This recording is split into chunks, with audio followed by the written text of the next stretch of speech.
right. Just move my lights here.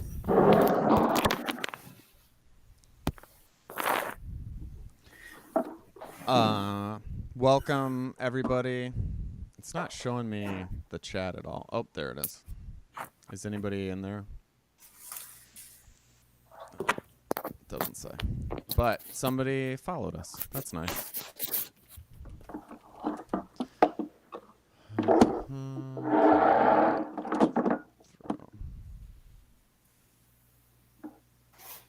I am going to be a little absent-minded professor in the lesson today.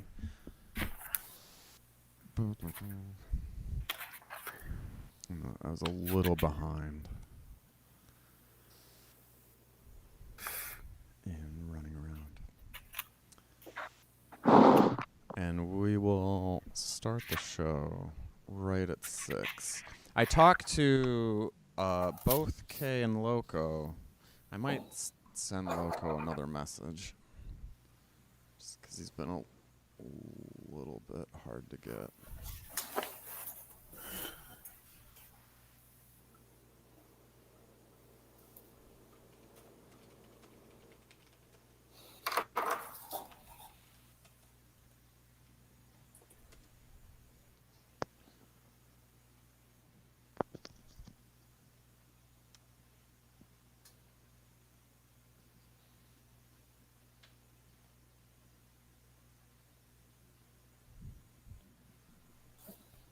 So I do.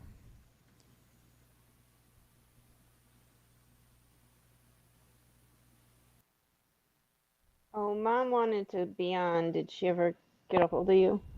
Yeah. Okay. She said I was not an adequate person You're having, to you figure having out how to. trouble explaining it to her? I did not think so, but she actually did.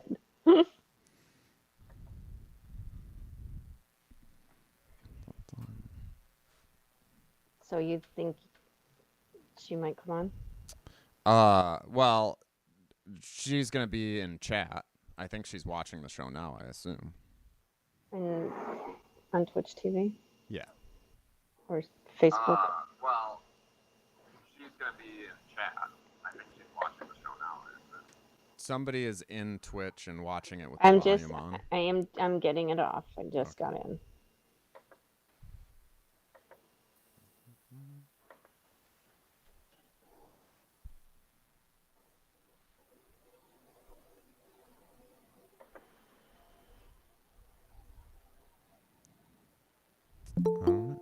Oh, right on time.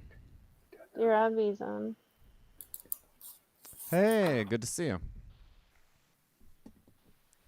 Perfect timing. Welcome everyone to the show. Mac today is my co-host. This is we are Storyluck, and we're a storytelling not-for-profit, and this is Workshop, where we work on shows.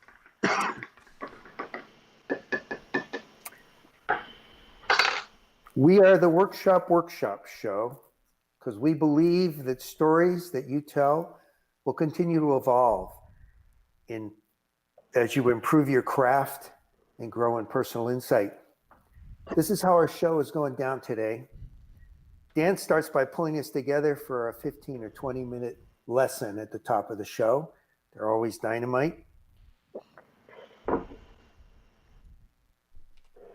We'll spend the next hour and a half diving deeply into the 2 stories that you're going to hear tonight. We will offer and receive feedback from each of the storytellers. This kind of close reading allows us to act like directors. We will ask each of the tellers to immediately tell their story again, trying out a new version. This way, we can all see in real time how our feedback works. Did the changes make the story better or worse? Did we help the teller get closer to the heart of the story? Now, Dan, there's one thing that we always put in here. that we always forget. And Kay, can you jump in and explain what we always forget to tell people? Yeah, for sure. I'm going to echo Dan and Mac. Welcome to the Workshop show, everybody. Please don't freak. We're here to critique. It's not directed at the person, it's directed at the piece. For you in the audience, you can chime in too. And we hope you bring your comments and some love into this room. There you go. Perfect. Thank you so much. Wow. Way to go, Kay. Here's the real kicker about this show that I had certainly not experienced in any other workshop I've ever been to. We end the show with one of the people who didn't tell a story retelling one of tonight's stories from their own perspective, the first person perspective, as though they had lived through the original storyteller's experience. So now you got the rundown. I'm going to kick it over to Dan. Thank you so much. And boom, boom, boom. So yeah, I'm gonna do a 20-minute lesson. I have been talking a little bit online about this Jane Allison book, and I do want to do a lesson about it, but that's not what today is. Mac picked up the book, and for those who got on a little bit early, I'm gonna be a little crazy professor back and forth about what I'm talking about today. But Mac picked up the book, so I think we're going to do like a cool lesson together about it. The other thing is both of us have pretty recently read Bird by Bird. Have people in chat read that book? I am wondering. Because that's another one that's a little bit easier for me to talk about. It was less dense, and I have some subtext insight that was in that book that I think would be good to talk about. So in the next 2 or 3 weeks, Bird by Bird, and then after that I'm going to do the Jane Allison thing with Mac. But today, all my stuff, you know, I don't spring from nothing. I'm not doing original research in regards to what I'm working on. But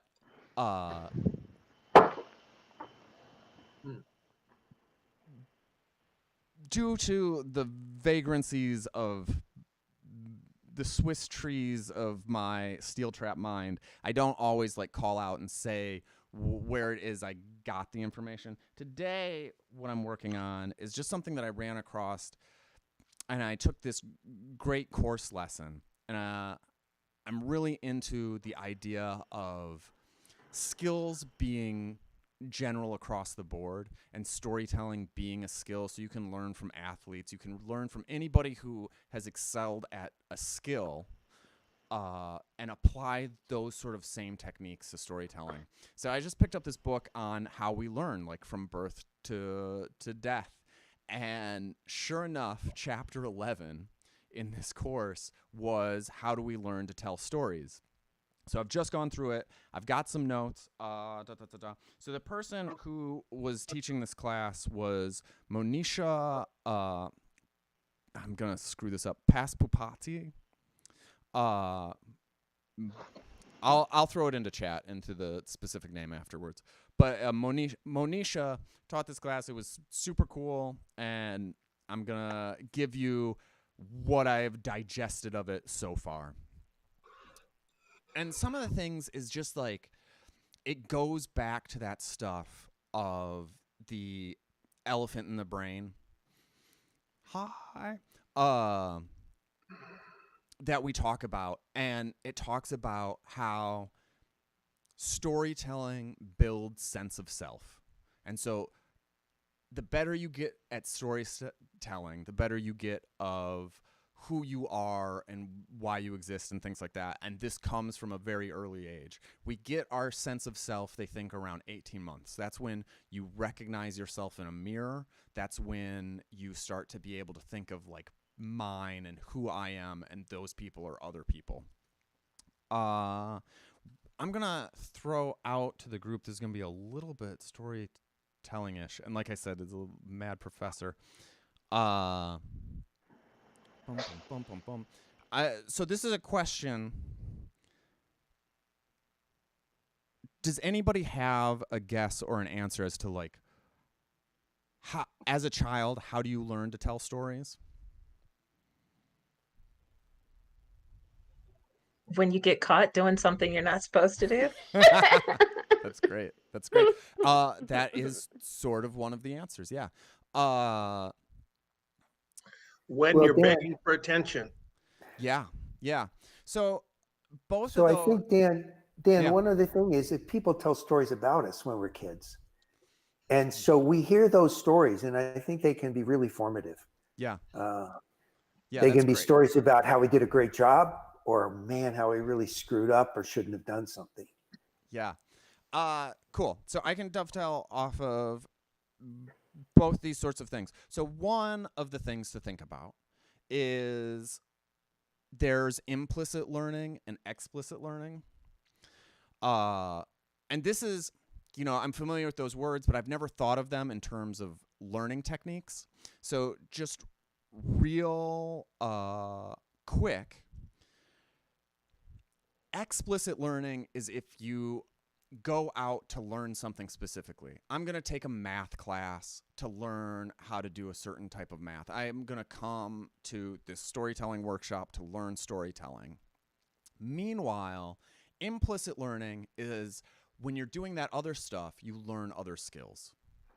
And that's the sort of two things. We tend to learn storytelling implicitly. And that's what the first two answers were, right? I got in trouble. I had to make up a story to get out of trouble. There was something I wanted. I had to tell a story so my parents understood that I wanted this thing.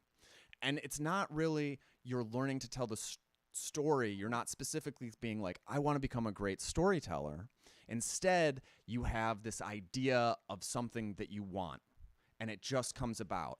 And this is one of the reasons storytelling is different than comedy or a lot of other arts, is that we have learned implicitly storytelling throughout our lives from this very, very young age that telling stories well helps us get what we want.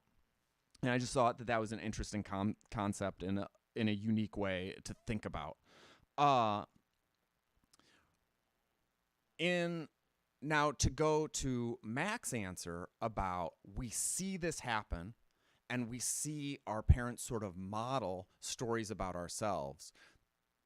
There's a couple cool things that I learned about that technique. It's called scaffolding. And basically, when you're first starting to tell stories, your parents will build the story for you and you put in little points. And Monisha in the class gave like a super cool example about it that was very clear. So I'm just going to steal her example. And she talked about she had this kid and he had a teddy bear and he was about 3 years old and it was just sopping wet. He had just come out of the bathroom and it's just, just gross wet.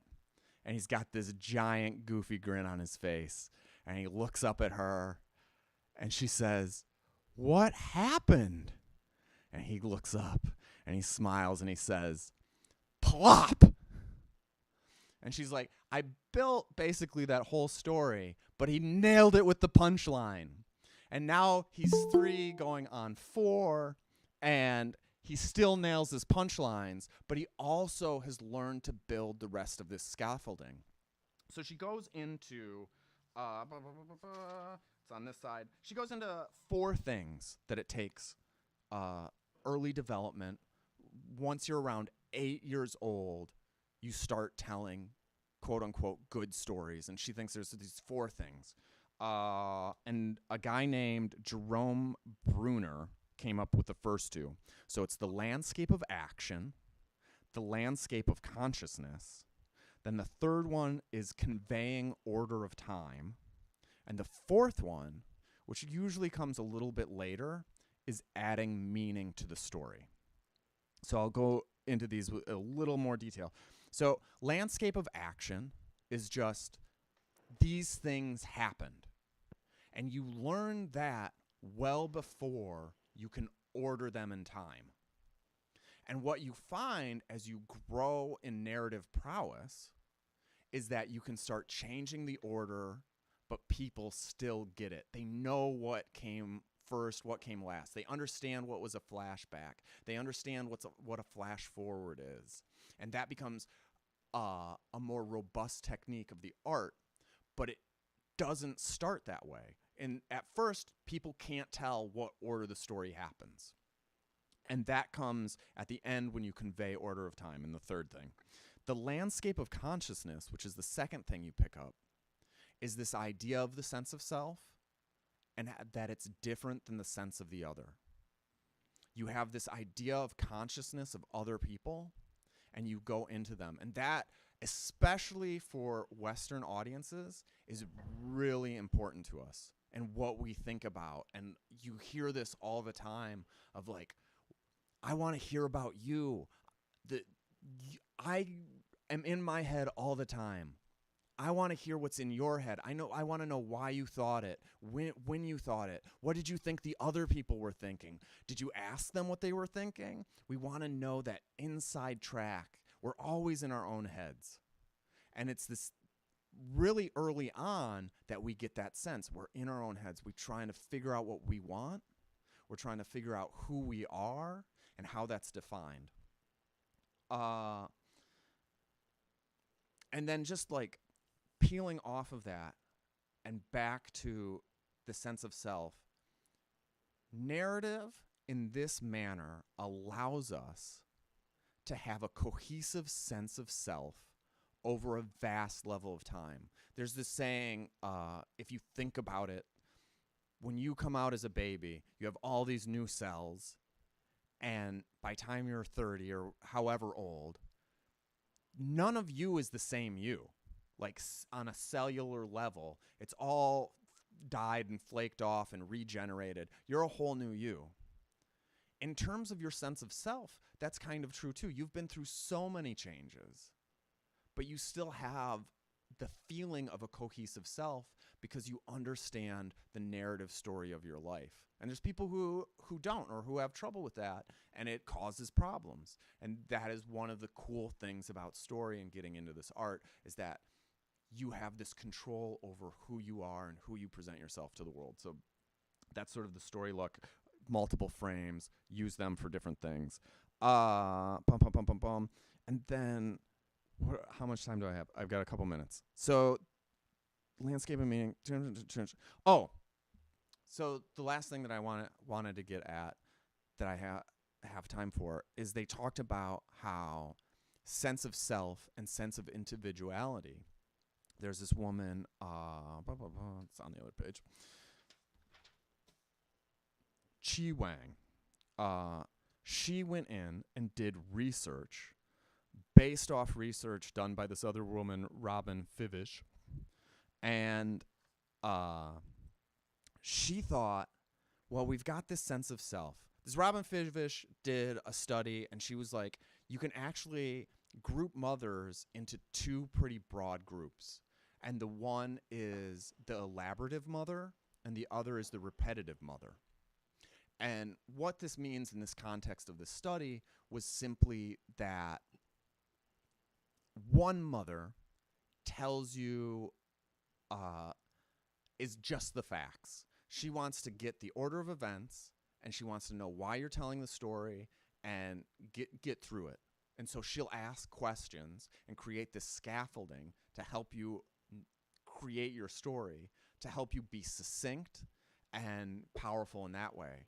The elaborative mother is a second type, where she is like, what was it about? What was the other person thinking? What was Sarah wearing? I want to know the details.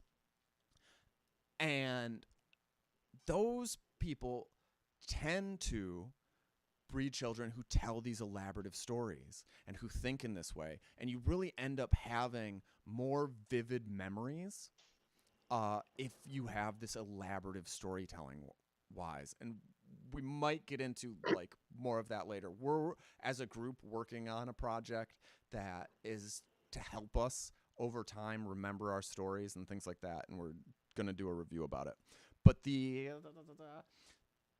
final thing is, so that's Robin Fivish, who did that study, and dovetailing off of that was, I don't even know if that's the term, going off of that study is Chi Wang, and she said, well, we've got these cultural variants of these types of mothers, and I wonder if the repetitive mother is more common in China, and do you get culturally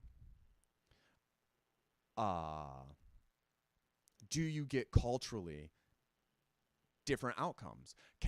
Is part of your sense of self the way you tell a story, is that American versus is that Chinese? And she found that yes, in America we're very individualistic. We want to know what makes you unique in this story. What's the cool thing that you did? You want to tell stories about yourself that make you sound cool. Even the ones that are bad are redemptive in the end. Where in China, you see them telling stories about their relationship to other people. And this isn't good or bad. It has different outcomes, and some work well in different places. And that is roughly our 20-minute segment for today. And I might come back to some of this because it was a lot of stuff. But I just thought that was an interesting thing for us to think about how we learn stories, how we teach stories in different cultures and things like that. And maybe as you're thinking about that, as you're developing your own skills, you can apply them in different ways. Are there any questions from people in chat or in our group here?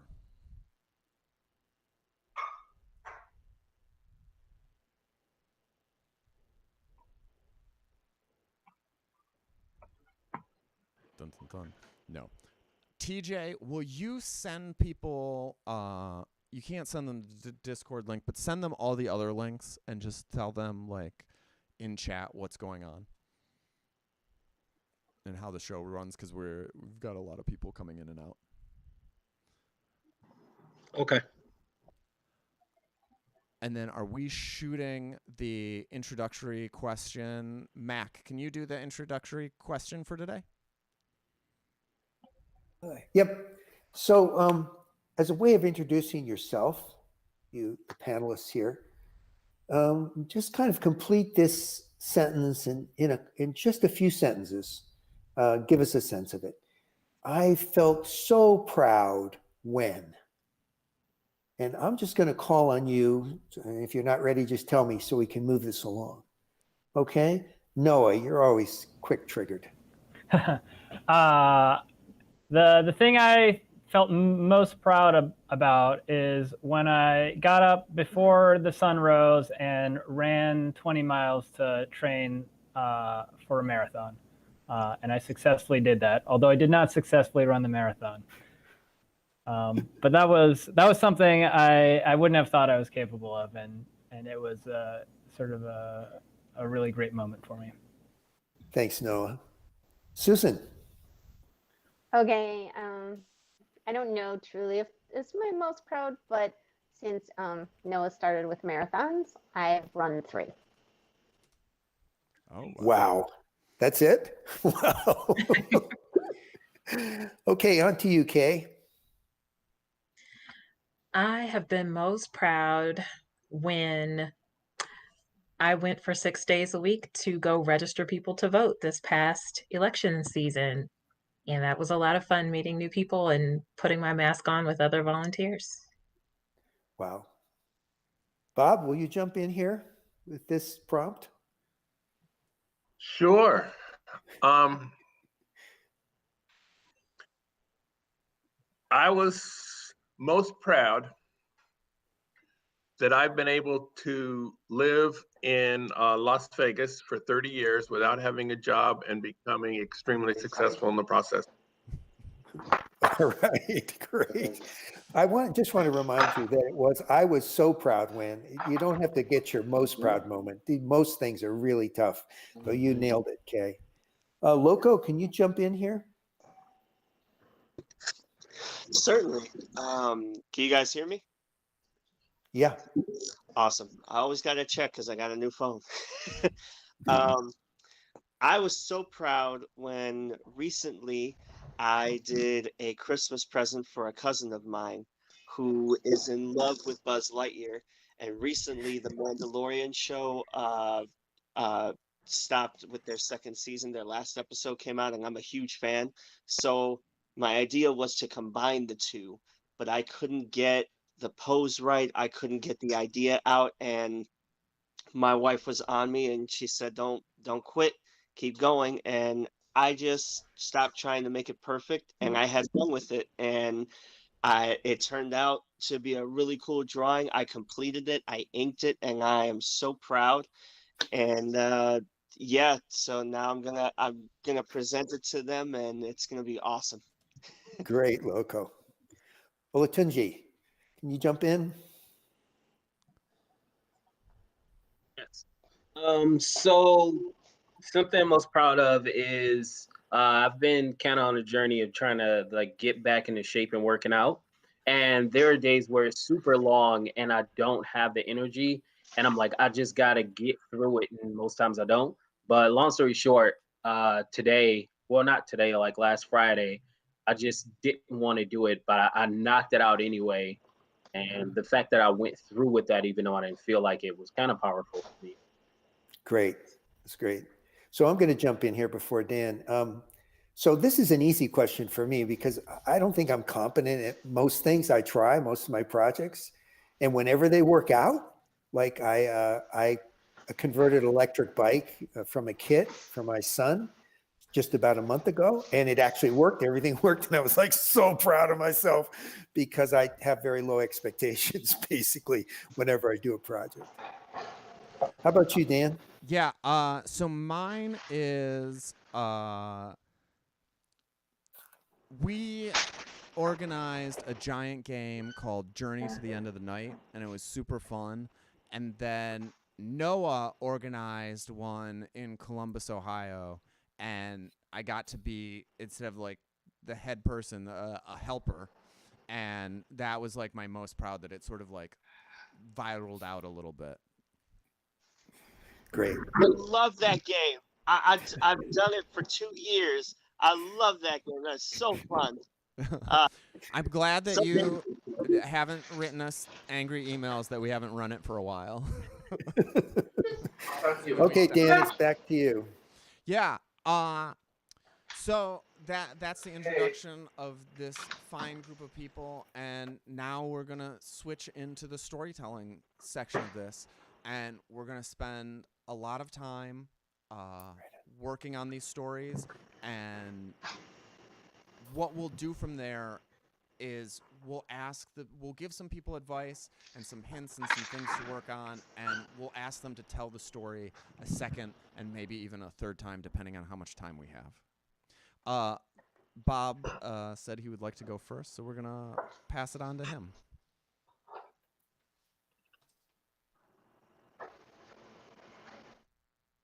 Thank you for having me today.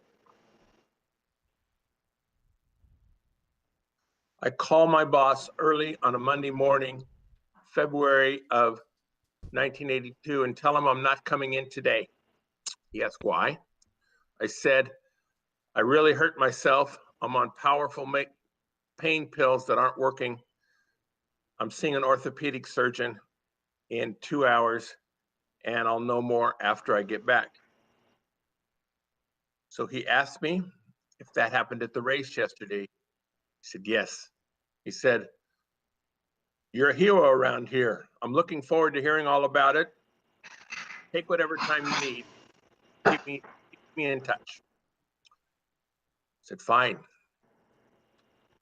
But I knew I would never tell him the truth about what happened that day. 8 months earlier, I was living in Los Angeles, and I hear about the Long Beach World Hunger Marathon that was happening in February. I had belonged to a group, volunteered, and several of us were participating in various ways. So I thought I'd go along. I'd run a few 10Ks, which is 6 miles. And most people can't run 6 miles. So I figured if I can run 6, I can run 26. Can't be that much difference. Plus I have 8 months to train.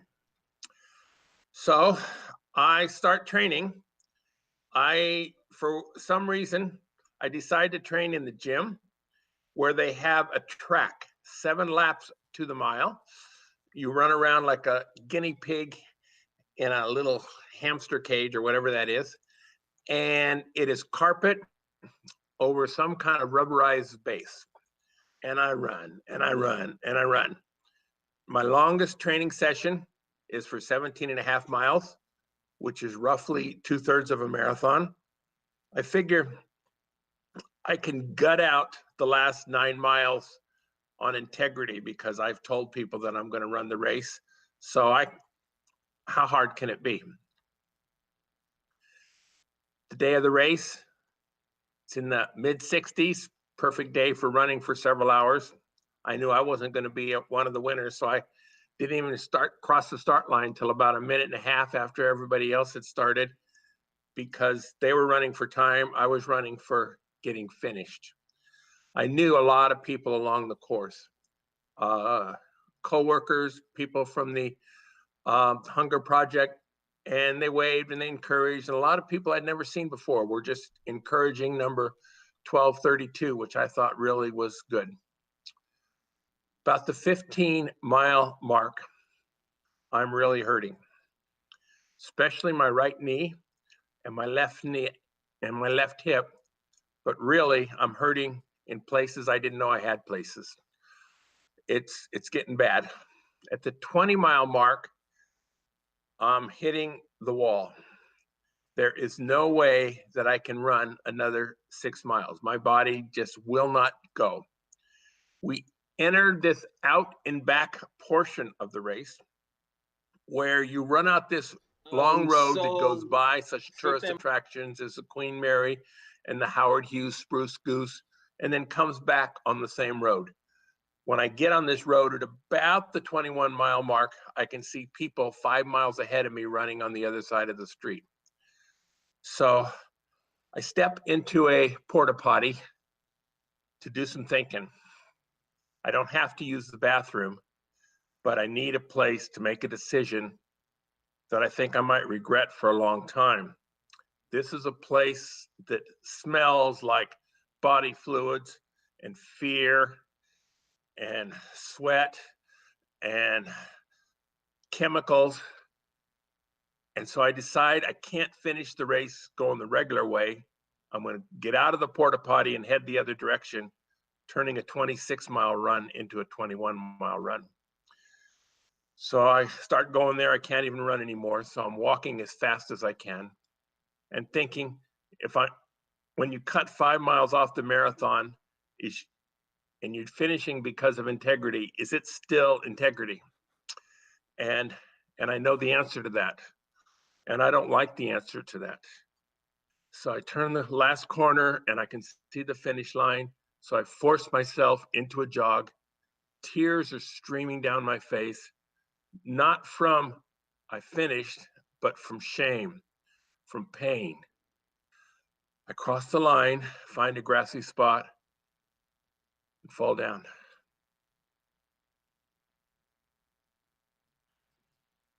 I get back to work on Wednesday. People come around, congratulate me, how wonderful I am to have finished. And I promised I would finish, and I did. And I'm their hero. And I've just kind of taken it in. And I can't tell them that I didn't really finish the race. They did ask to see the keychain that I got when I finished, and I showed them the keychain, but I did not admit that I got it under false pretenses. A while later, I changed jobs, but I stayed in touch with that boss. And 20 years later, in the early 2000s, he visited me in my home in Las Vegas. He brought up the race and said he still thinks back and how proud everybody was of me. And so for the first time in my life, I told somebody, what had happened. So tears are coming down my face again. And I tell him, and I'm expecting him to be ashamed of me, to criticize me, but none of that happened. He was supportive. He said, with the situation on, was he the guy in that situation? He might well have done the same thing. When your body gives out, there's nothing you can do about it on that day. And even if we told the truth, even if I told the truth, people would have still respected. Nobody else in the office ran 21 miles that day. So now I realize that staying quiet, living with shame for 20 years, all it did for me was to rob me out of enjoying the greatest athletic accomplishment of my life. Thank you.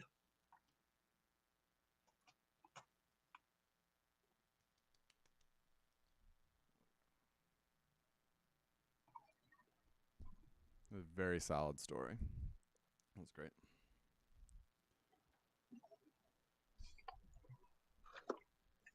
And I tell it with 2 marathoners in the room. Yeah, I am interested in hearing the marathoners. Is it, do you feel like it's particularly emotional for you? Susan, you gotta unmute yourself. Oh, for me, I mean, I felt for him. I'm a very slow marathon runner person, and I I'm somebody who's never hurt. So like if my body twinges at all, I slow down more.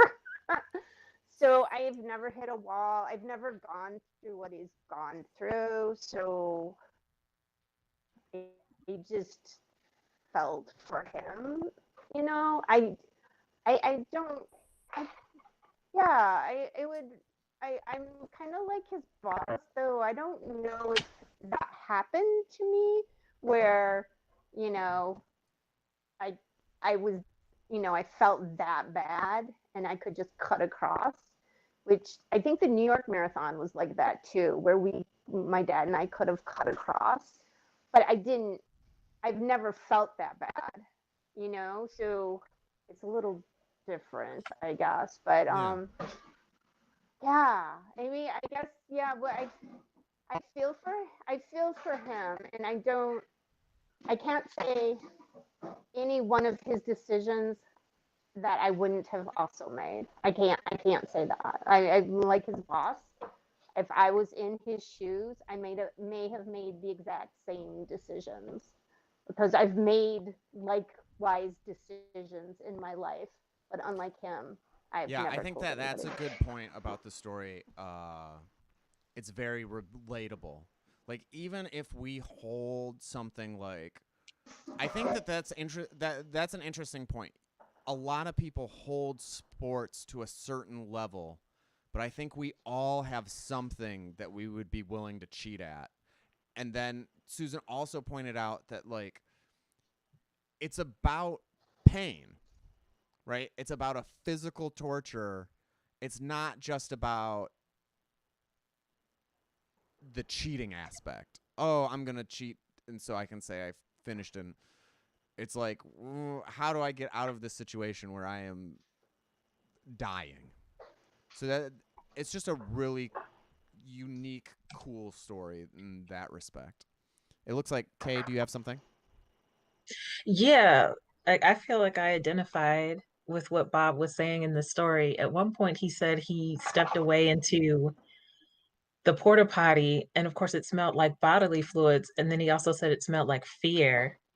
I was like, yes, when you have put yourself in a position to perform and you want to do your best, and you realize that you're not going to be able to meet that pinnacle, that goal that you set for yourself, and how crushing that can feel, and how afraid you can be of that, especially if you feel like you've performed before and you come to this new place and you feel like you can't perform again. Or it's like, seriously, like the pinnacle, like you're climbing a mountain. This is your one chance to do this thing. You've never done this before. What does it say about you if you don't complete the race? So I thought that was interesting, and that put me back in my childhood and the story too. So thank you, Bob, for sharing.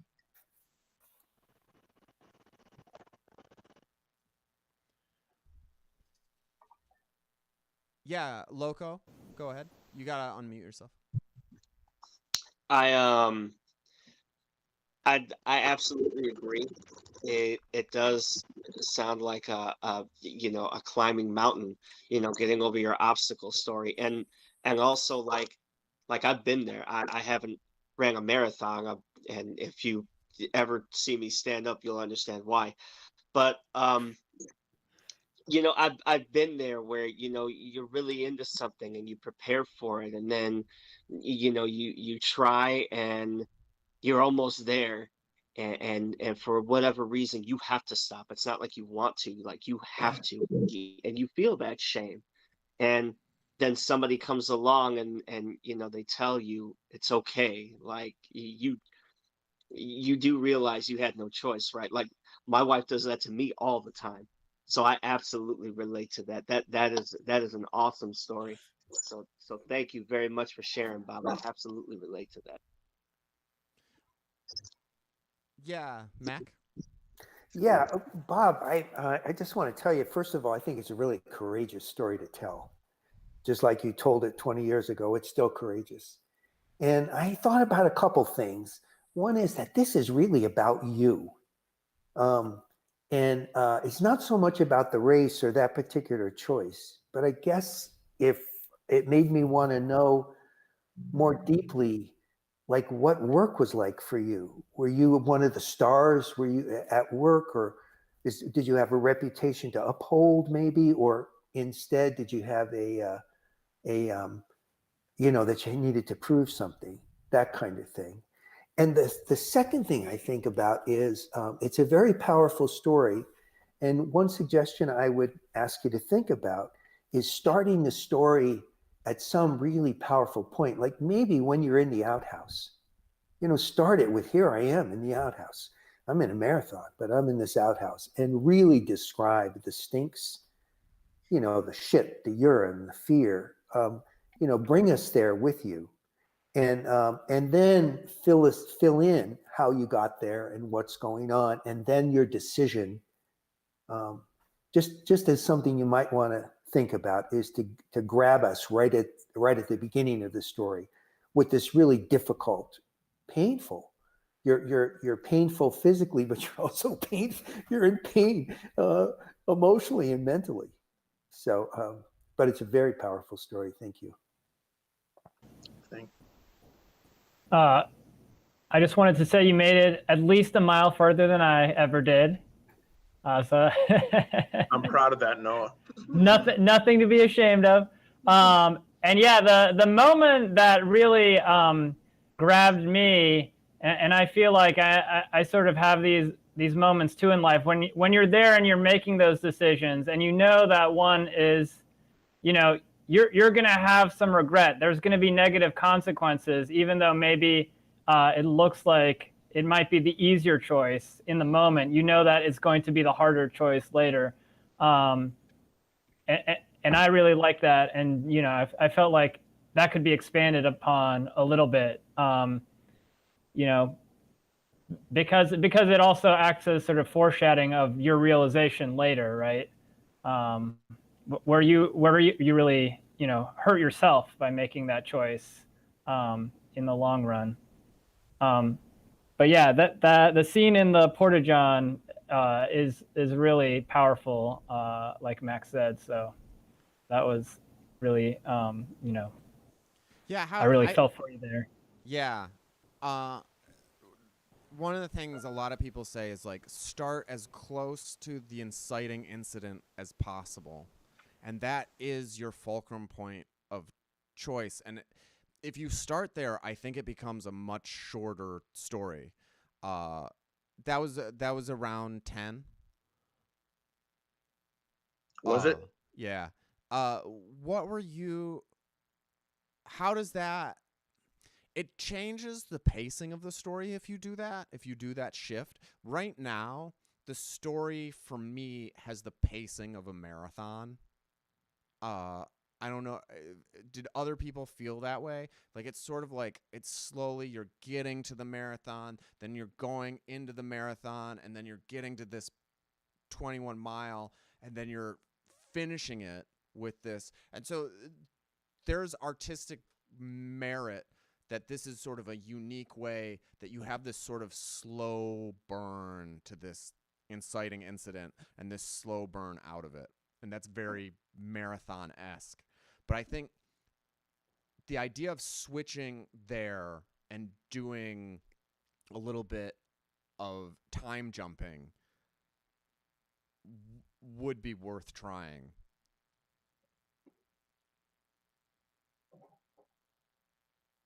Have you, so that's one of my questions. When you were working it out, have you thought about that before? Like, oh, I could start right here.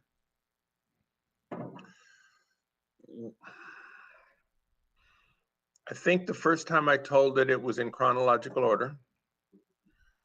And in a workshop led by Sean Wellington, it was suggested, possibly even by you, Dan, that I should start with a conversation with my boss.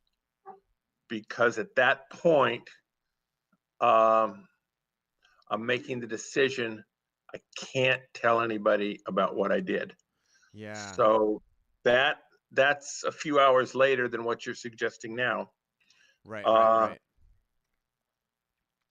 Yeah, that makes sense. So you are, yeah, that is true. You are yeah, I suppose that's an interesting, because you have multiple, yeah, because of this incident in the porta potty and making the decision there, it's one of those things that lie, that cheat grows to more, right? And then you lie to your boss and don't tell him. The way I did it has the advantage of it puts the boss in the opening scene and in the final scene. Yeah. Which is a certain symmetry, which is I get a few points for. Right.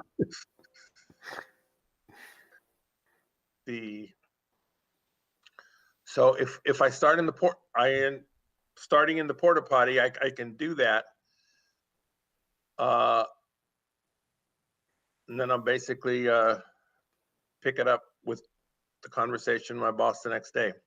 So I can do it, but I don't know that it adds anything. But okay, they're both what Dix really would call a CABC kind of story, or BAC. Well, it's so much up to you, Bob. There's so many places, so many things you could do with this. It's really a good story. Yeah, yeah. It is good how it is, and so like anything we're gonna give you here is a little bit gilding the lily.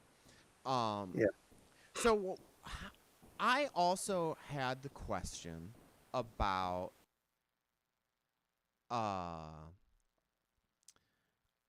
the relationship, partly because of your most proud moment, that you had been proud to not work. And this is a story about your relationship to work. I never said I was proud not to work. Well, yeah, sorry. Hard, but I didn't have to get a job. I was very proud not to have a job. Yes, I work very hard at my profession. Yes, but yeah. That is an important distinction. That is good, and I did know how you meant it. I just didn't say it articulately. TJ, do you want to talk about something that's happening in chat?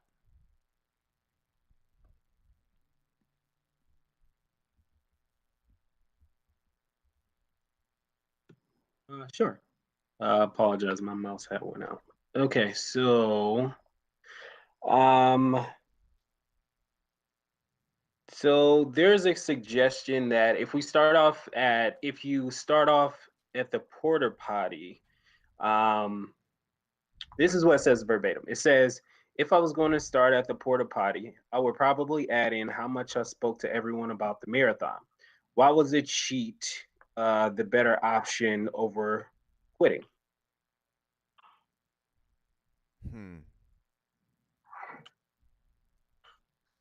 Okay, I missed some of the words. So if I was started at the porta potty, what did it say? Yeah, it says if I was going to start at the porta potty, I would probably add in how much I spoke to everyone about the marathon. So pretty much some back information when you start at the porta potty. Why was there why and explaining why was a cheat better than the option of just quitting? You know, pretty much like insight in your thought process of why you chose one over the other. I'm assuming. So my guess, Bob, is in that porta potty. You know, they say when somebody's dying, how sometimes their life flashes before them. They see everything. My guess is that, yeah, well, and that's true. That's true. You were feeling that way. But the other thing is that, you know, it's like you were trying to process all this stuff from a very exhausted point in your conversations with your boss and your coworkers. All that stuff must have been flashing or flickering before you. And then you made a decision, you know? So anyway, I don't think it would be that hard at this port, or it could be other parts of the story, for you to hold us in this place with you at some part of the story, hold us there with all these different decisions. It could even be when you were headed back, or so what I'm saying is that the more I can feel what you felt, the more I'm going to enter that story with you, however you do that, however you can bring me in.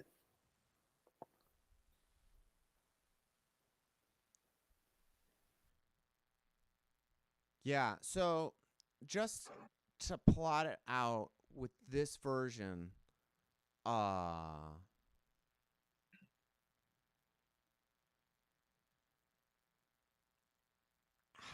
just like the three act, what is the arc here? So we start in that porta potty and I'm trying to make this decision.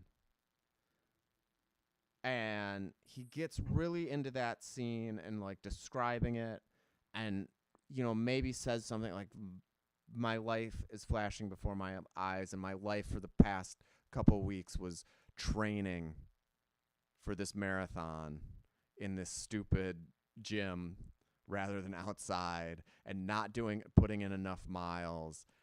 And it's also been talking to my boss and my coworkers about how I'm going to run this thing, and I am broken, and I got to make this decision. And I get out, and then I make the decision, and then he finishes the race, and then I hold it for a number of years, the secret, and it's just weighing on me, and it's the pit, and finally I reveal it, and my boss absolves me.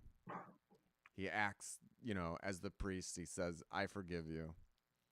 We're all human. You're still awesome. Yeah, are you up for giving that a try? Well, sure. That's kind of the name of the game today. Yeah. It's kind of late in the game to say, no, I don't want to play.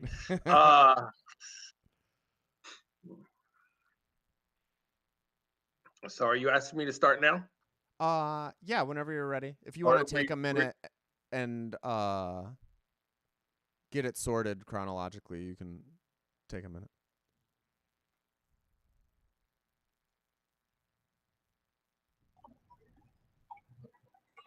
Thanks again, Bob. While you're getting your thoughts together, I just wanted to throw this out to the group.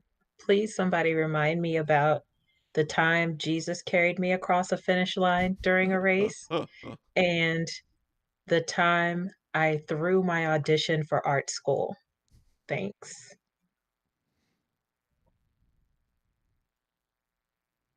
I want to hear that story. Which one? Either one that Jesus, doesn't Q, start you're in the porta potty. Okay. Wait, which one was it? No, no, either one that doesn't start in the porta potty. Let him tell his story.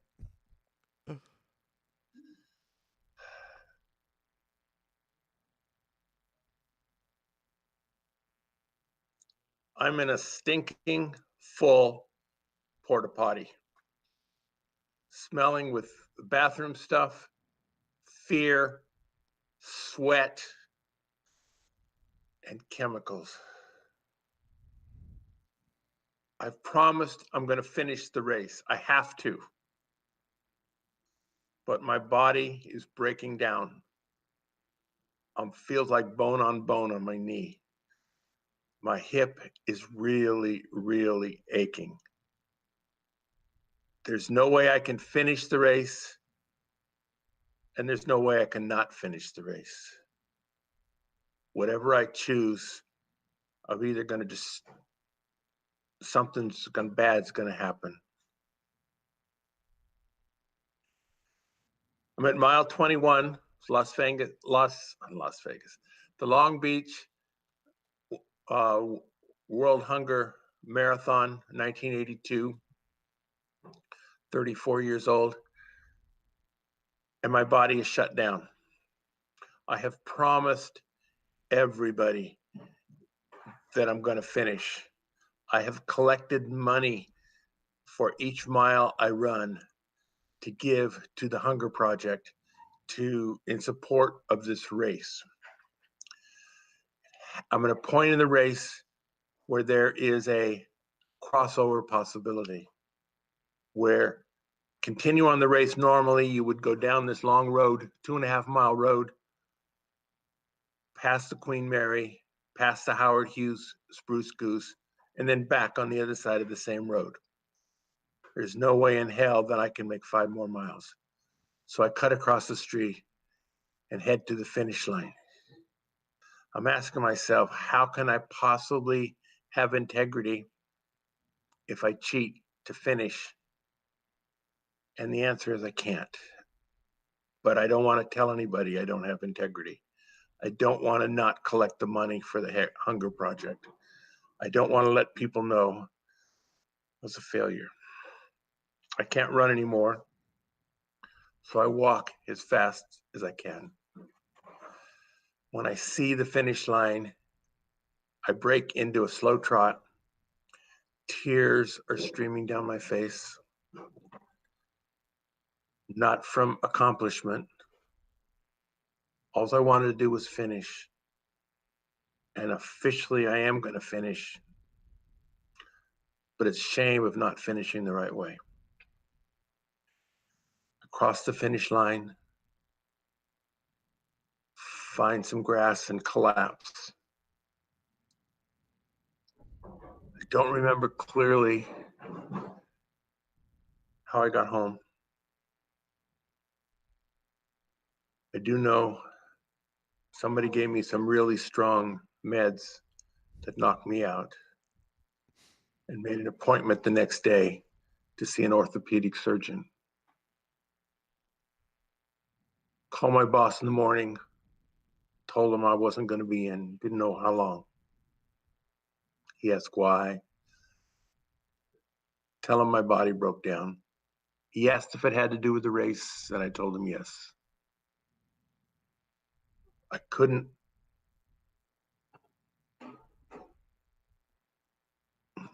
I'm going to stop there. After I fell down, I don't want to get to my boss until later.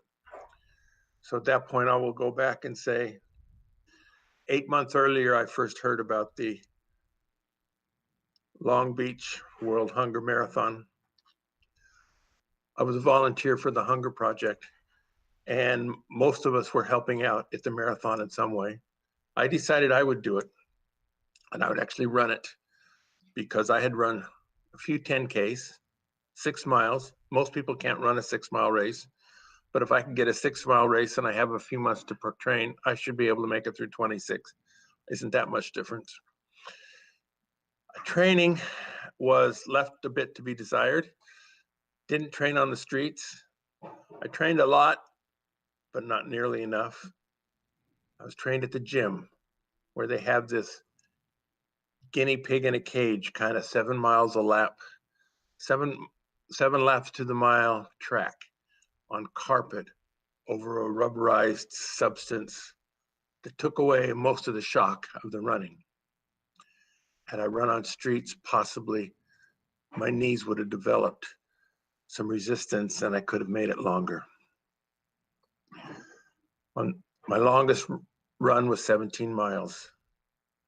And it's only 2/3 of a race, but I figured I could feed off the energy of the crowd, off the energy of the fans, energy of the other racers. Plus, I had given my word and I was collecting money for the Hunger Project. So I knew I could make it. The race day itself was in the 60s, good temperature for a long run. I knew several of the people there, both running and in the crowd. It was good. I felt good. I felt like I was accomplishing something, raising money for a worthy organization. At the 15-mile mark, I start hurting bad. My right knee is really, really aching. My left hip, very, very, very painful. But I keep going. I'd given my word. The 21-mile mark, they start the out and back. And that's when I step into the porta potty and made the decision that it would affect me for a long time. The day after the race, I called my boss, told him I wouldn't be coming in for a few days. Didn't know exactly how long. I was going to the doctor. He asked if it had to do with the race. I said yes. I keep him in touch. He told me what a hero I was for running that far and raising money for a good project. Said thank you. But I knew I couldn't tell him I didn't really finish the race in the normal way.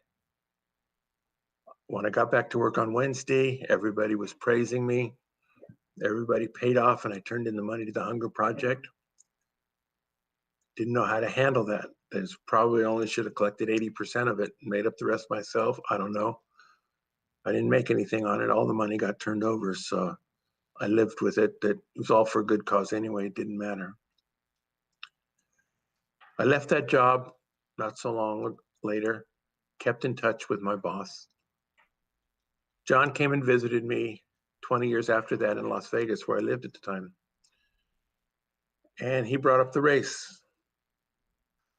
And for the first time ever, I told the truth about what happened that day. Nobody else had figured it out. Told him how ashamed I was that I couldn't finish. My body was just broken. He told me there was nothing to be ashamed of. That if you're collapsing at the very end, you had no more to give. That if you told us what had happened, we would have still thought you were our hero. Nobody else had run 21 miles that day. So the only thing that keeping quiet about my shame did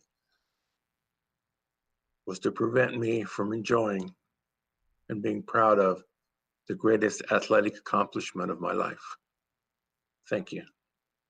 Yeah, that was good. So that clocked in at 8 minutes and 30 seconds. So it was a little faster. And I did And like, it's probably 30 seconds less than that because there was a restart in there when I figured out that yeah, I didn't know the order of things on the rewrite. Yeah.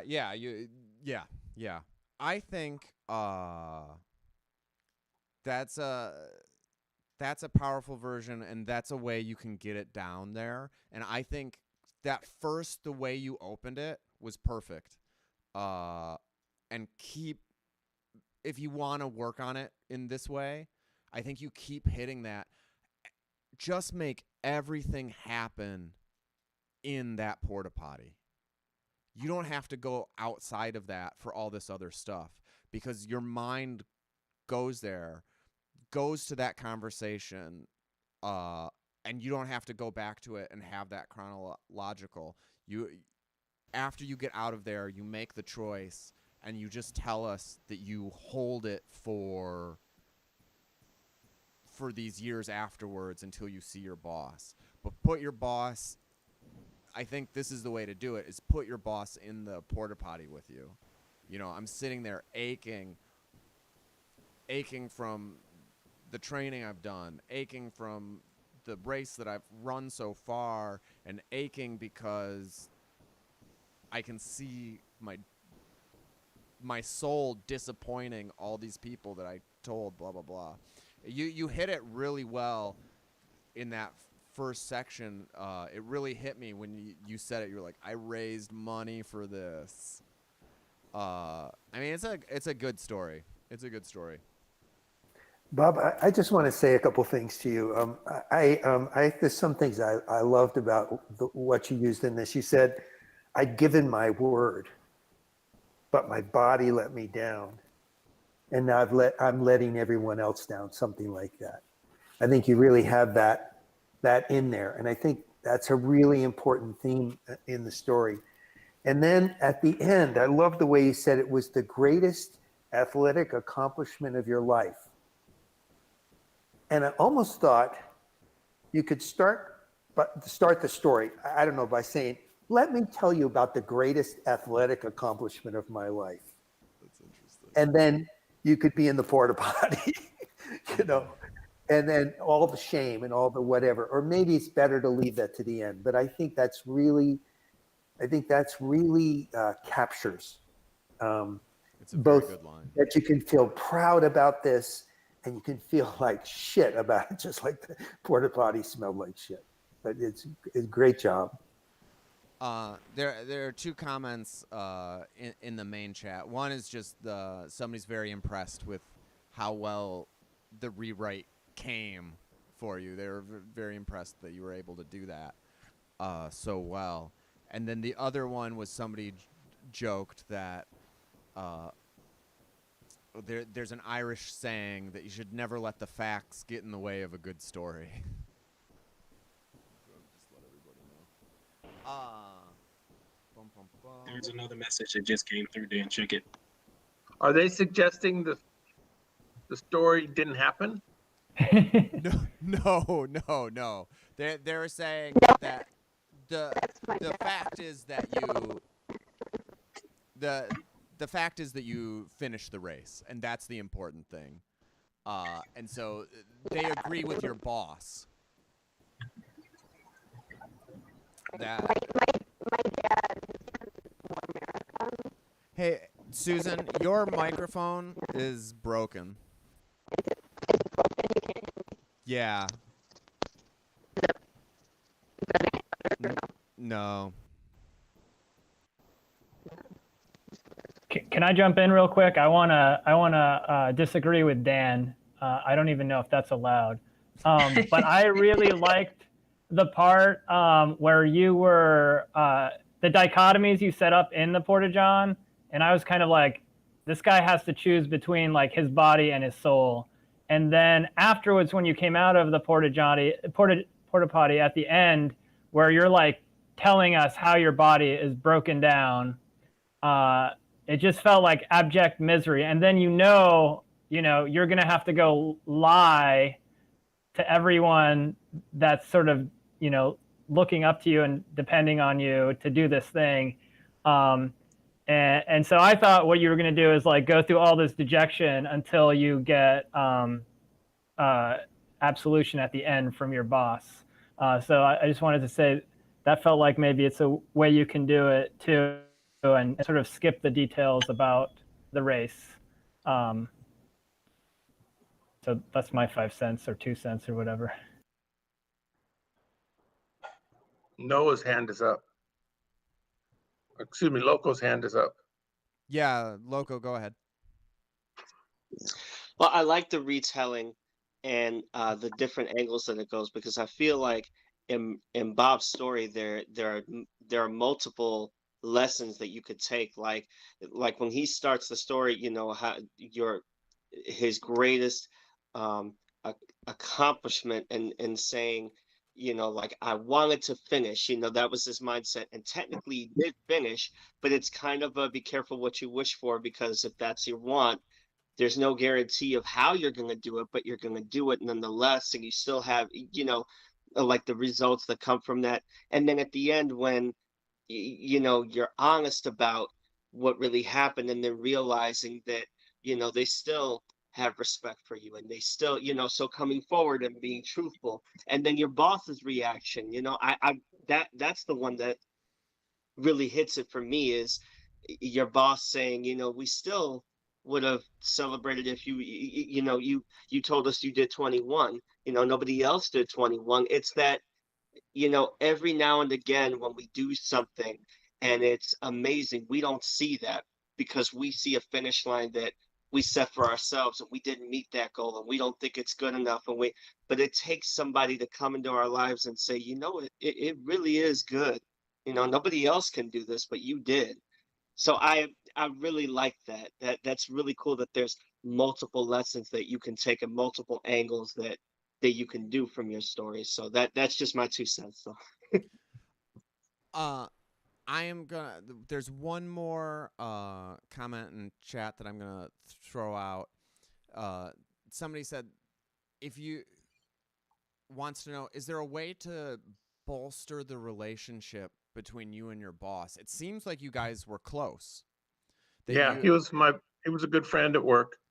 Yeah, there might be a little bit more you can put into that, so that we understand why he's your confessor, and why you're, doing this for him, just to add a little more of that stakes and gravitas when he forgives you, and like he's a friend more than a boss, in that moment, in a way.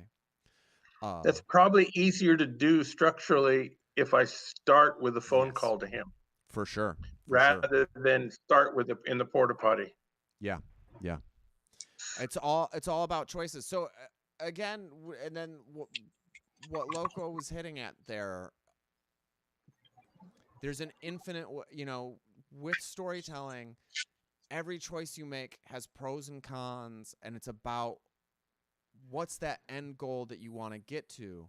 And there isn't an answer necessarily to that's wrong. You just got to choose it and then make it. What's the story about? What do you want the people to take away from the story? Do you what's the emotional journey you want to take somebody on? Do you want to make it feel like a marathon? Do you want it to be about the relationship with the boss and the heartache of him? Do you want to really show the joint pain and that marathon angle? Do you want to have it hit as hard as possible, and then you put it in the stink of the thing? There's these different structures to have sort of different emotional impacts. The next storyteller is Susan, and it seems like she is probably running around finding a new microphone. Oh, she's back. I'm going to go ahead and highlight her, and she can tell the next story. Is this microphone better? Yes. Okay.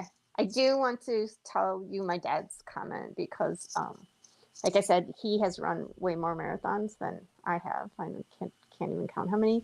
And he wanted to let he wanted to say the same that Max said, that you are a winner, that crossing the finish line, running 21 miles, like you are a winner. That's what he meant when he said, don't let the facts change the story. So anyway, yeah, you should be very proud of yourself for doing the 21 miles and, everything you did. So those are the 2 cents from my dad. Okay. So this is my story, right? It's my turn. So hey, Sasha. So this story is about this dog.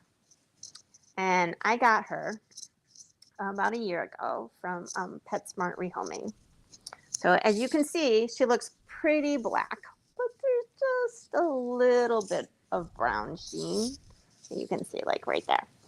And she's also got these awesome white paws like right behind there. So as she dances in front of you, actually pulling you, she's flipping those white paws and it looks just absolutely awesome. And so, but she's, you know, she's kind of an imposing dog when she's out and about, kind of like a small dog from Hades. She's 60 pounds of pure muscle. And that's my Sasha. That is my Sasha. So she's a bit excitable. And I think, of course, that she means no harm. But she sort of seems unaware of her strength and demeanor. And her agenda seems to be in this order: food, which consists of treats or anything that's people food. 2, kill anything that could be prey: squirrels, birds, skunks. And 3, hurt anything that could be a dog. So she seems to need a lot of energy, and she's always on the alert for prey or other dogs to play with or herd. And so I've, started taking her to one of the big dog parks in Lake County. And it's pretty much like if you did the thing from the start all the way around through the fields, it's a good 2 miles. And if you, meander through the woods, you can add another mile. So you could get a 3-mile circle through it, and you do it twice, you can get 6 miles, and it's pretty good. So that's where we are. I take her there, and no matter how long we've been there, hour and a half, 2 hours, she's never ready to go home. She always wants to stay and wrap around some more. So since she likes to herd dogs and she's got high energy, I started taking her there later and later when less dogs were there, sort of like just maybe a couple hours before closing at 7. And now we're in late fall, and it's starting to get just a tad chilly and starting to get dark sooner and sooner. So when we get there, it's dusk. But by the time I meet this guy, sort of meet him, it's like about 6:30. So it's pretty dark. And what happens is I'm kind of hugging the fence, trying to, get as much miles out of this dog park as I can. And Sasha's running around in the middle of it, and she's looking for prey, which could be gophers or mice or squirrels or whatever. And I, of course, think that if you're trying to live in a dog park, you're kind of fair game. And so she's running around trying to find this, and all of a sudden she starts barking. And I look up because, as I said, there's only a couple things that she's really into, and they don't usually involve too much barking. And there's this guy in a hoodie who's about 10 feet from Sasha. And at this point, I am kind of far from Sasha, maybe 40 or 50 feet. I'm at the fence. She's kind of in the middle. And I look up and I'm like, people aren't on Sasha's agenda. Like, what's going on? And so I look over, and so this guy is looking at Sasha, and he's kind of tentative, and I'm kind of like, what happened? Why is she barking? And he puts his hoodie down, and so she's like barks one more time, and I'm like, okay, maybe we're all settling down or whatever. And then all of a sudden, he didn't seem to have a dog or a purpose of being in this park. But then all of a sudden, this small, short-haired, medium small, not like tiny, but like probably 40 pounds, compared to Sasha, dog, with brown and wiry, but fast. This dog was fast. And it just charged into Sasha, cut away, and charged away just really fast. And Sasha was like, oh, yeah, that's one of my things. Heard the dog. So she goes tearing after it, trying to corral it, get it back to its owner, whatever Sasha's thinking she's doing. And I'm just like, oh, they're playing. Cool. Everything should be good. And all of a sudden, this guy is like, hey, call your dog off. And I'm confused because I had at the beginning of everything been calling Sasha off when I first got to the dog park. But then Freddie came, and he was a dog who loved to play chase with Sasha. And the owner was like, dogs hurt. It's all good. They know if they don't want to get hurted, they stop running. The game's over. And I was just letting dogs be dogs. And that dog truly looked like it was having fun. I mean, it truly like ran straight to Sasha, cut and ran away. Like, come chase me. So I was like, oh, okay, Sasha, get over here. She came, straight over. And so I'm like, okay, we're cool. And, and he keeps talking to me about, what was I thinking? And I was just like, well, I tried to explain my whole Freddie story. And he just was like having none of it. And I just kept walking away. And I'm like, okay, I think we're done with this, little part of my night. And he walked the other way with his dog. And so now 7:00 is the time they closed the gates. And so I don't want to inconvenience anybody. So I want to get there before 7. So nobody's like waiting around, like, oh, it's 7 or whatever. And, why aren't you out of the park? So, I'm kind of watching time and I'm like, okay, Sasha, let's go. And so we get there like just right on time in my estimation to the gate. It's pitch dark by now, and there's only 2 cars and the police officer who's supposed to close the gate in the parking lot. I'm one of the cars. I, get Sasha, I put her in the car, and she's like, no problem. She got in, and all of a sudden I turn around and the police officer, he's like, wow, we've had a complaint about your dog. And I'm like, oh no. I'm like, oh, all she did was bark at a guy. And the police officer was like, yeah, but, since we got a complaint, we have to write it up, and we have to have, like, all of this data. And he just, like, asked me all these questions and my phone number. And, I kept insisting that, Sasha did bark at the guy, but that's, really all she did. And so at the end of everything, he's like, okay, you can go home. And then I get home, and he calls me again, and he seems to need to know how curly my hair is. And the whole incident seemed very, very odd. But I guess thing that I learned from it all is that I need to call Sasha back from any hurting abilities that she has. Okay. That's it. So thank you for sharing. I'm just going to say, you sent me a thing, and then we talked about it, and this is like completely different than anything we talked about.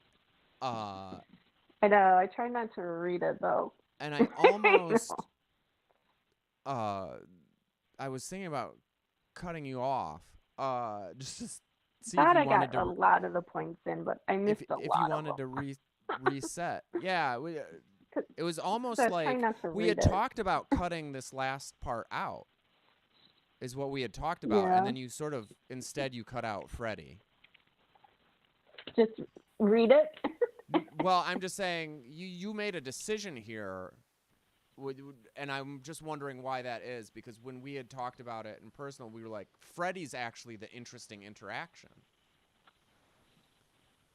And then Yeah, and then I kind of like and then you just cut him out. I kind of like I didn't get Freddie in like I was supposed to. Like, and then I saw like I had jumped too far in my scenario, and then I tried to throw Freddie back in. Yeah.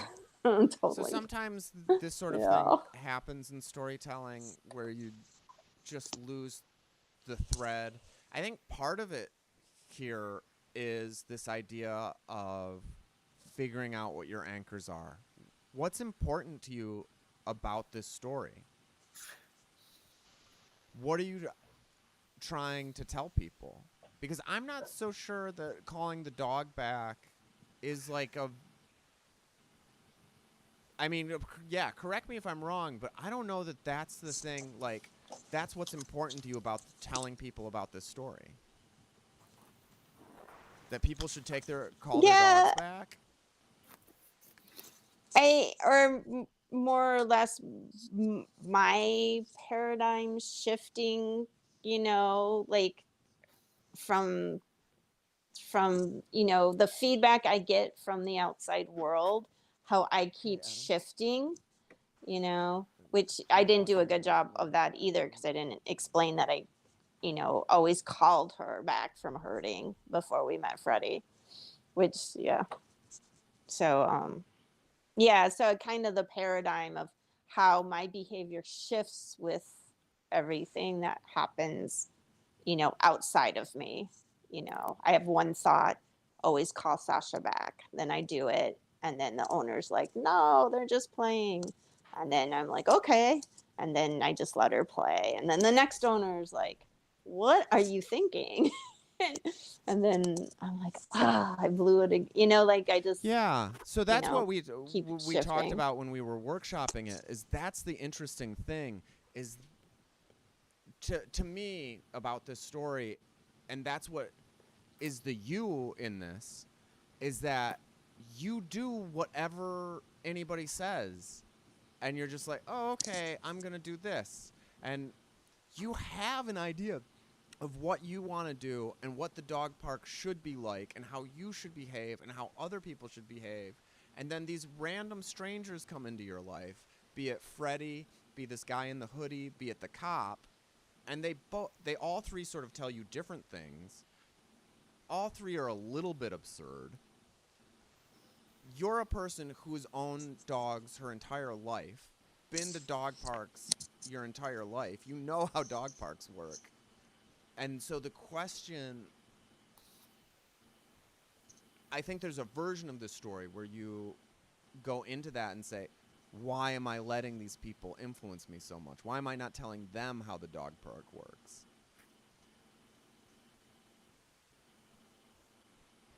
Yeah, I mean, I know you've got that angle, but That's not yours. That's fine. yeah, Yeah. only because like this is my first dog park experiences with this dog. Right. And my other dogs, except for one, were you know, purebreds, and so you know, I knew them, and we had them from puppies, and you know. So it's a different experience. I got and maybe I should set that up more. I got Sasha when she was 5, and now she's 6. So, Susan, can I say a couple of things here to you? Yeah. So what I really love about this story, I want to talk about some of the good things about it, is that you've got these different consciousness going on. I almost start feeling like Sasha has her own consciousness that it's almost like she could talk in the story, you know, and sometimes you agree with her, like, hey, yeah, any critters in the dog park are fair game, right? Like, I think that's really cool. You have this really special relationship with this big dog that can be frightening and is full of energy, and you don't know that well in some ways. So I think that's the kind of thing you're she's got a voice and a way of being, and you have sort of a way of being, and then this other guy, whether it's Freddie or somebody else, they've got another kind of voice. And so it's that blending of those different ideas and those different voices. You're trying to negotiate like a foreign country with these foreigners, with people having different ideas. And how shocked you are by this guy's response, that he's so freaked out. And there you are in this foreign country, and the next thing you know, the policia, those whatever, are hauling you in. So I think you need to have courage to just go with it, to just raise the stakes, raise the drama. This is crazy, and you're very good at that. What's going on with these people? That's the way I look at you. That's your theme. What's going on? What's the matter with these people?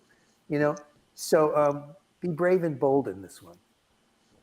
Yeah, I also wrote that line down. If you're living in a dog park, you're fair game. Yeah, that's a really good line. Yeah, TJ. Yeah. So hello, Susan. Couple things. Dan, Hey, I did TJ. like. Hello. I did like what you just said. What Susan said about being in a dog park, your fair game. One thing is that you'll never actually find dog trainers and vets at a dog park because the environment is so chaotic. But Susan, directly to you, there's a couple things. In real life, having a conversation when you tell a story, I love the emotion and the passion that you put into the story and how well put together you do the conversation. I would say do that more in the story you told. There were sections where it was really flat, and I would like to see the emotions, in particular, like the frustrations of going back and forth between, listening to this information between these people. You thought that. You explain it in real life when we have a conversation. I'm telling the story, do that. So that's, yeah. Speak on. Oh, yeah. So next is speaking on the frustrations, like having a story tell, explicitly that frustration going back and forth, touching on what Dan said earlier, between what different people are saying and how you're addressing this and how it's confusing you at the dog park because this is your first time having a dog at the dog park. And that's it. That's all I have.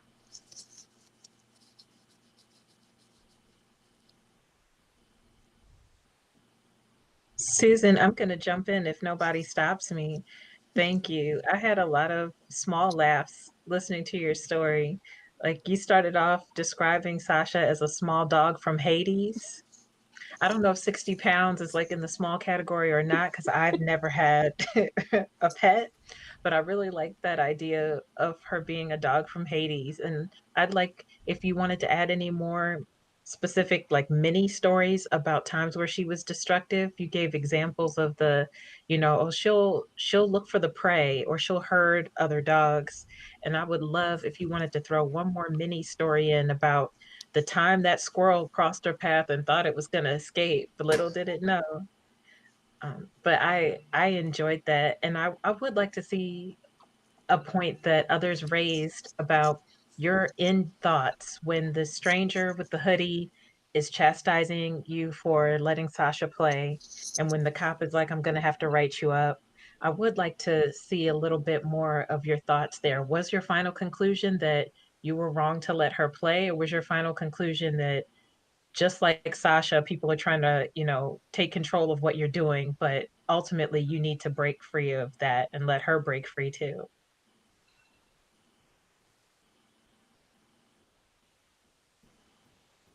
Yeah, so Susan, I'm actually gonna future date tell the story the first time my dog met your dog and how scared shitless me and Nina was.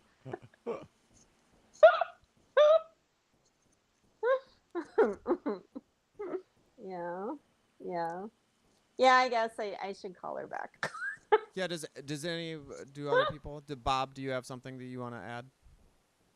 Yeah, a couple things. I had dogs about the same size. I was a Labrador Retrievers. And in dog park, and I was in the Los Angeles area, and all the dog parks had big signs of dogs must be on leash. And I don't know if your dog park just didn't have those, or because do they have something like that? Our dog park is they must not be on leash. Interesting. Okay. Yeah, and often people ignore that and they put their dog on leash, and so I'm really pretty good about telling Sasha that she cannot go up to any dog on leash, because that's very aggressive stance for that poor dog that's on the leash. But they're not supposed to have any dogs on leash, but they often do, with excuses. They're a puppy, they can't control them, they have like a ton of excuses. But that's a very dangerous situation, because that dog is, basically doesn't have any defenses if something goes wrong, because they're stuck. Yeah, and usually the leash gets tangled up, choke a dog out. It's hard to get those untangled. Yeah. Okay. So I'm surprised. So your dogs have to be on leash. Yeah. So clearly these are different kind of parks. So different subject. I never saw you look at the camera. We saw your chin from various angles, and it looked like you were reading when you were looking down, and then looked like some of the time you were reading by looking up. I don't know if you pasted things on the ceiling, but you never looked at the camera. Okay. And your story would improve so much if you looked at us. Right. And Yeah, you got to part of it understand is that's where we are. Yeah, I have trouble. I can't see you from my phone, which is where my camera is. So I'm trying harder. I see you guys on Twitch. Yeah, I see you on Twitch. But there's a little. That's inconvenient. There's a little dot for the camera, and or whether it's white or red or green, where the camera is. Right. So you just talk to that, and it looks like you're talking to us. You don't need to see us. I know. Okay. But it did seem like you were afraid to look at us, even though you couldn't see us. Yeah, but really it's the opposite. She really wants to be looking at us, to be gauging what we're doing and what we're saying. But in this medium, you've got to just imagine it, and you've got to look at the camera and be imagining our faces on the other side.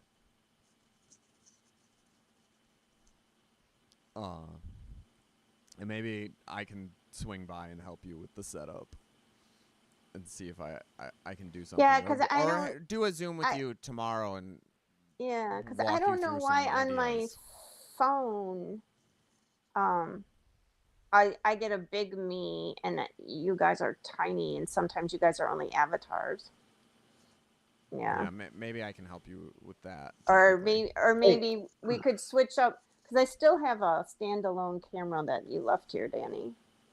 And so I just want to say that Noah has been chomping at the bit here to jump in. I'm always chomping at the bit, and I don't have anything terribly constructive. I actually wanted to back Mac up, and I wanted to hear more about your dog and their perspective. And you did a lot of good stuff there, but I think Kay also said like another story that sort of brings her character into focus. And then the other thing I was thinking at the very end of your story, a little bit it could be framed as a story of how your dog got you in trouble, but it wasn't really your dog who got you in trouble. It was Freddie telling you nonsense. But it wasn't really Freddie telling you nonsense that got you in trouble. It was actually that guy in the park calling the cops. That's what got you in trouble. But technically, it was the cop that literally got you in trouble. So that's maybe how I would like frame it, which kind of plays into Dan's thing of you're changing your mind about what's correct. That's all I had. I think Loco also had his hand up. Yeah, I like the exchanges and the theme for me, listening to the story, the theme of it to me was your attitude was this doesn't make any sense to me. You're having all this absurd information come to you, and in your head, you're like, this doesn't make sense to me. But out loud, you're like, okay, whatever, like just to, get through it and to kind of wait. Because we've all been in those situations before where, we know what the truth is, but somebody's just spewing nonsense, or we're like, yeah, huh, yeah, all right, bye. Like just to get out of, those kind of situations. And I I like that theme, and I think going along that line is really cool. Like what you just talked about with the dog park. Like I haven't ever seen a dog park that said, dogs must not be leashed.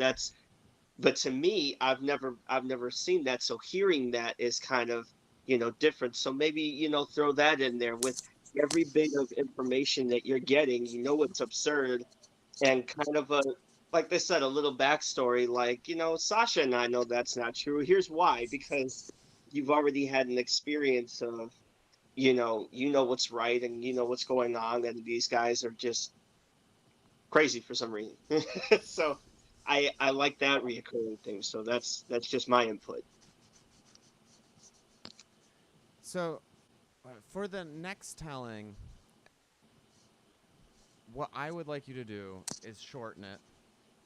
I want you to talk about your relationship with Sasha, why you love her, what you think what her relationship should be with the dog park. Set up that dog park. And like, what is the thing that and just do the Eddie interaction. And do that. Freddie? Freddie. Yeah. Just Freddie? Yeah, just do Freddie and tell us that. And let's look at and see where that gets us. Just like really go into that Freddie and what Kay's saying. Like, what are you thinking about Freddie? What do you think Freddie's thinking? That's what we want to find out. Like, what are you thinking in this like moment of Freddie telling you how to treat your dog? Okay. Freddie is the dog. I don't know the owner's name. Okay. All right. But anyway. Okay. For the purposes of this story, he will be Freddie. We dubbed him Freddie. We dubbed Freddie's dad. The Freddie's dad, I think. Freddie works. dad. Freddie dad. All right. Papa Freddie. Okay, so a little bit about who Sasha is, and then what happened with me and Freddie, just the Freddie interaction where I've totally changed. Yeah, and just be like, you can't win for losing. Okay. And the big thing is look directly into the camera and try to get it. That's hard. Yeah, just straight into that little dot. Okay. Yeah. Okay. Are you ready? Yes. Okay. So, I've got this dog who I just got about a year ago. She's 5 years old. I got her from PetSmart Rehoming. And she's basically a 60-pound black dog. Kind of like a mini Hades dog. She's very excitable. She's pure muscle. She's yeah. Why did you get her? Sasha. Why? That's a very long story, Danny. Well, give us a taste. Why did you want a dog? Okay, that's gonna make the story longer. All right. So what happened is I had a renter in my house, and he said he liked German Shepherds and he wanted a German Shepherd. So I said, okay, we can get a German Shepherd. And I went on rehoming. This is great. I went on all these sites, and I was like, oh, but I mean, I love Danny's German Shepherd, and it's a great dog, but German Shepherds can be like really protective, and they can just be like, I don't know. So I was like, oh, I saw this dog, and it's supposedly a German Shepherd Lab mix on PetSmart Rehoming, and I thought, oh, well, that would be perfect. Probably a little more playful than a German Shepherd, and kind of like each strong points of Lab and German Shepherd mixed together would be a really cool dog. So I was like, that's it. That's the dog. I got the German Shepherd for the renter and a Lab to kind of like mix it up. So that's how we got Sasha. So the whole Sasha story. So you did not want a dog. No, the renter wanted a dog. And so you got a dog. So I got a dog. And the renter is where? I don't know. Okay. I don't know where he is. So now you're stuck with this dog and you got to take it to the dog park. Yeah. Okay. So now set us up with the dog park.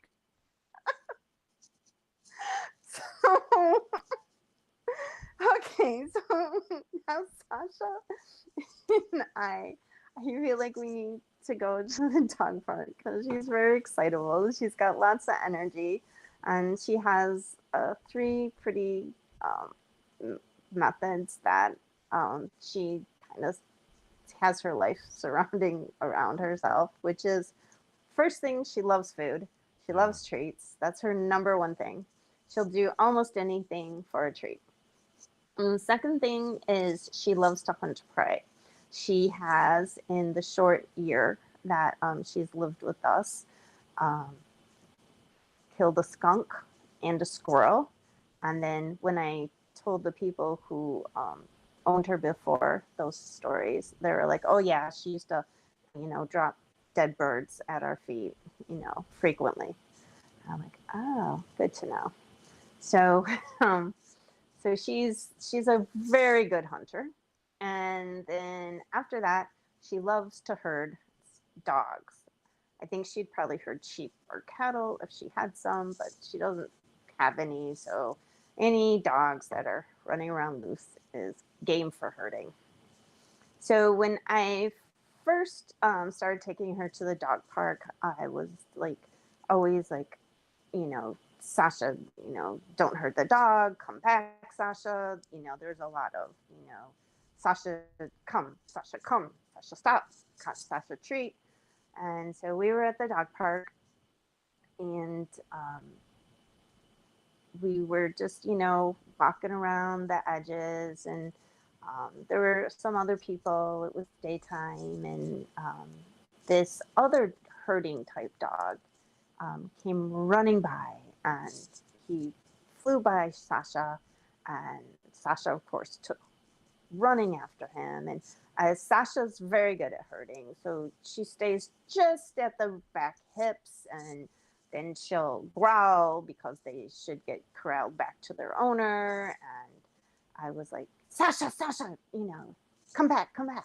And so as I was doing this and trying to get her back, the owner of Freddie, that was the name of the dog, I was like, what are you doing? Freddie loves to play chase game. Let them have fun and let them play. And I'm like, are you sure? Like, it's like, yeah, it's all good. They get to play here. And so my paradigm shifted with that. And I was like, oh, okay. And actually, Sasha and Freddie did the whole 2-mile walk together, chasing each other back and forth and playing and having a great time. And so my whole, change of how I did dog parks changed from that time forward. Perfect. The paradigm shift. That's the shift. I think dog parks should be one way, and then this guy tells me they should be different, and then they are, and it works out. And I think this order, if you're going to add the next part, creates that twist for the change. other people in chat throughout, Monica was like, that's a whole nother story, this renter thing. That's great. That's layers of people telling you to do stuff and you being like, yes. Susan, I do have a solution for you. Yes. I don't think you've thought of this. You just need to get another dog, a little one that likes to be chased around, and then you will be set. Susan, do not listen to him. 2 dogs is not better than 1. And Nina's trying to get a 3rd. Yeah, don't do it. That was perfect. How did that feel to you, Susan? Good. I still can't look at that camera though. Yeah. Yeah, I have a real hard time with that. We'll work on it. Okay. Loco, how do you feel about being able to tell one of these stories? Oh, I'm excited. All right. I'm good with it. I think what I'm gonna do is I'm gonna try and tell Susan's story, and I wanna. So can I try it a certain way? Yeah. Is that Good luck. okay? And just so I know, Susan, Freddie is the dog. Yes. Yes. Okay. Cool. So I think that's really that's another thing I wanted to say. I think that's kind of cool how the people don't really matter, but the dogs do, because the dogs have more character than like the people that you describe. So I think that's really cool. But anyway, okay. So do you want me to try now or? Yeah, when you're ready. Okay. All right.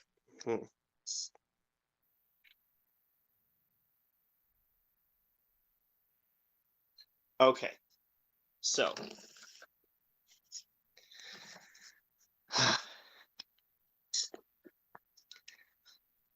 let me tell you about the time I had a run-in with the cops. Let's back up a little bit. Where was I? Well, I was at a dog park. What kind of dog park? I couldn't tell you, because from what I understand, dog parks are supposed to be a certain way. Now, obviously, in order for me to be at a dog park, I have to have a dog, right? In enters Sasha. Sasha and I have a really good relationship. We do a lot of stuff together, like I let her go out into the dog park and hunt anything that she wants. It's a kind of arrangement her and I have. If she gets it and it's smaller than her, she gets to keep it. And in my opinion, if you live in a dog park, you're pretty much setting yourself up for failure. So her and I have built a level of trust over the years, and I know her and she knows me, and it's a pretty cool friendship. But on this day, I think our relationship was put to the test. You see, back in the day when I would actually go to the dog park with Sasha, I was under a certain predilection that they were supposed to be a certain way. Why? Let's back up a little further. I took Sasha to a previous dog park, not the same one as this story, but a different one. And then we met Freddie. Freddie is very much like Sasha. Not in a good way, like, we built a relationship. In a bad way. Like, the moment that I let Sasha off a leash, she will disappear for days. Freddie was very much the same. So it's good that they had that kind of, stuff to bounce off of. And the owner was actually very nice. I had previously been very cautious of Sasha being around people because she likes to run around and go crazy. Being around other dogs, she might hurt them. Being a responsible parent.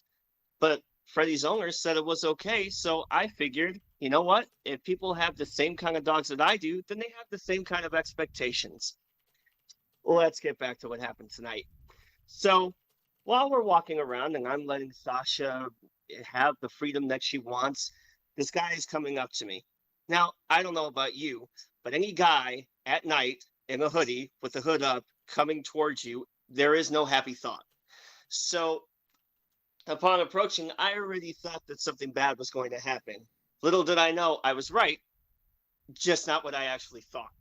Because after taking the hoodie off, I get a lecture. Thankfully, not a stabbing. Thankfully, not anything that was dangerous. But in all honesty, in that moment, I probably would have rather been in the emergency room. I got read the Riot Act. And guess what it was about?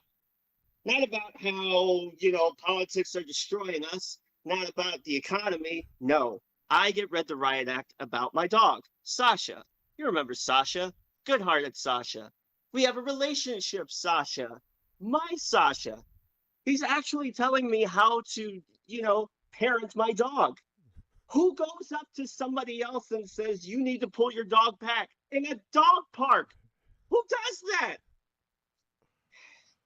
Well, that being aside, I didn't say anything. I didn't really want to do a confrontation because I'm not that kind of person, as I'm sure you can probably tell.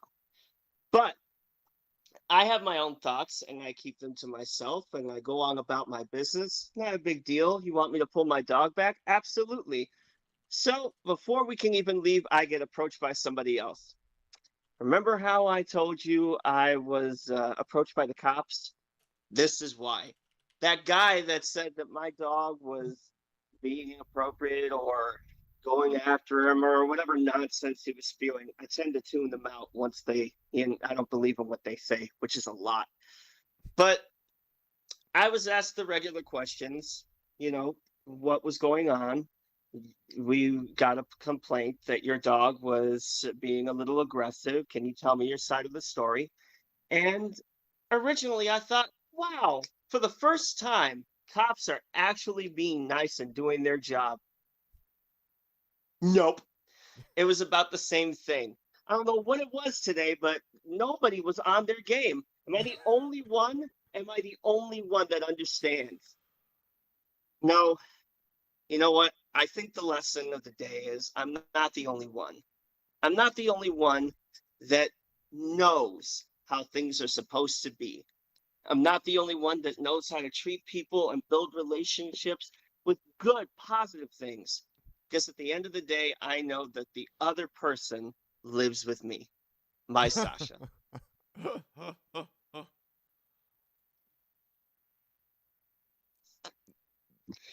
That was a lot of fun. I hope I did that justice. That was great.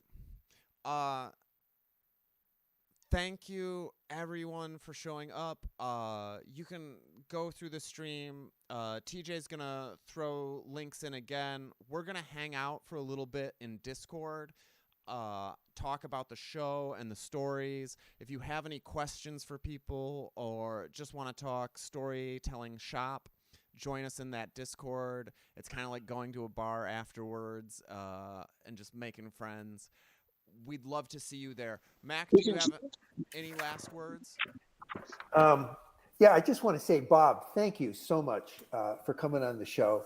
This is a little bit unusual, having to tell your story or being invited to tell your story again. And Susan, thanks for hanging in there in spite of a heavy storm from Dan, trying to sort of angry, that sort of blew you off course.